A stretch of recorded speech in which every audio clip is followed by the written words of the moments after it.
డ్రైవర్లు మనుషులు కాదా?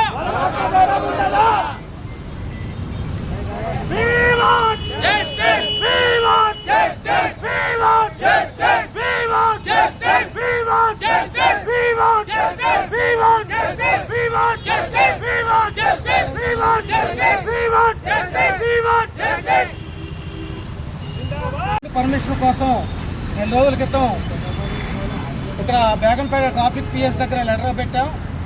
దాన్ని ఎంక్వైరీ చేయడానికి వచ్చినటువంటి సిఐ గారు అక్కడికి వచ్చి ఎంక్వైరీ చేయడానికంటే ముందే వెహికల్ దిగి కనపడ్డ డ్రైవర్ని బూతులు తిడుతూ ఆ వెహికల్స్ని అక్కడ తీయించమని చెప్పారు.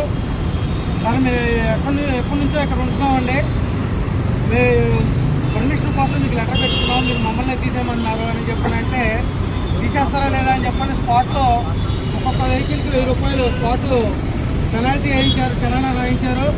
అట్లాగే వెహికల్స్ అక్కడి నుంచి తీయమని చెప్పి బలవంతంగా తీయించారు.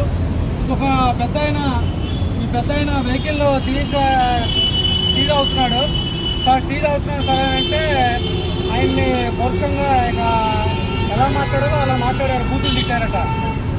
ఆ స్పాట్లో నేను లేను, కానీ వచ్చిన తర్వాత మా డ్రైవర్లందరూ కూడా సార్ మా డ్రైవర్ల జీవితాలు ఇంత అధ్వానంగా తయారైనాయి, పోలీసులు కనీసం రెస్పెక్ట్ లేకుండా మాట్లాడుతున్నారు, నేను టీ తాగుతున్నాను అంటే నాది గొడవ అనే పక్కన ఆ బూతులు మాట్లాడకూడదు అని అంత మంచిగా మాట్లాడారని చెప్పని చెప్తున్నారు. సిఐ గారు వ్యవహరించిన ఈ అనిశ్చిత ధోరణి మేము ఖండిస్తూ ఉన్నాం. సిఐ గారు వచ్చి క్షమాపణ చెప్పాలా ఈ పెద్ద మనిషికి, అట్లాగే స్టాండ్కి ఇమ్మీడియట్గా పర్మిషన్ ఇవ్వాలా. ఈ మధ్యకాలంలో పోలీసులకి ఇది ఒక ట్రెండ్గా తయారవుతుంది.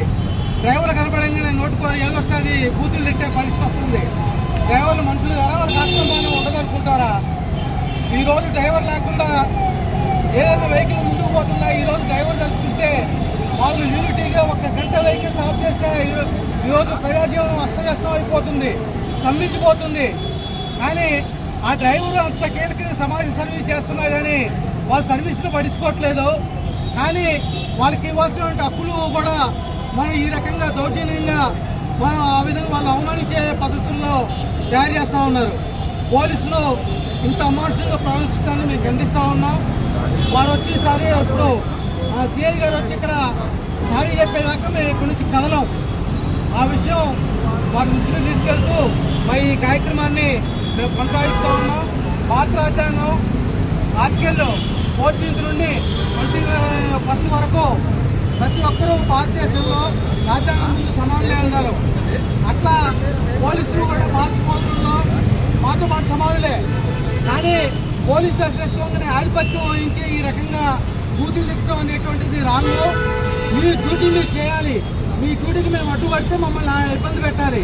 కానీ మీ డ్యూటీ మీరు చేయకుండా మీ డ్యూటీ మిమ్మల్ని చేయమని మేము అడిగినందుకు ఆ రకంగా డ్రైవర్లని ఆ రకంగా ఇన్సల్ట్ చేయటం, డ్యూటీలు తిట్టడం ఇది కరెక్ట్ కాదు.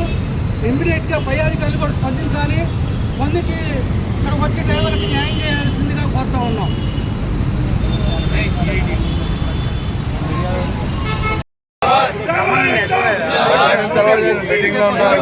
ఎంతసేపు వస్తారండి? పబ్లిక్ ఆందోళన చేస్తుంటే ఎవరైనా చీఫ్ మినిస్టర్లు వచ్చి మాట్లాడతారు సార్, వాళ్ళ గౌరవం ఇచ్చి రావాలి. పబ్లిక్ ప్రజాప్రతినిధి కాదు, వాళ్ళు వచ్చారు కావాలని కూడా అక్కడ మాట్లాడలేదు.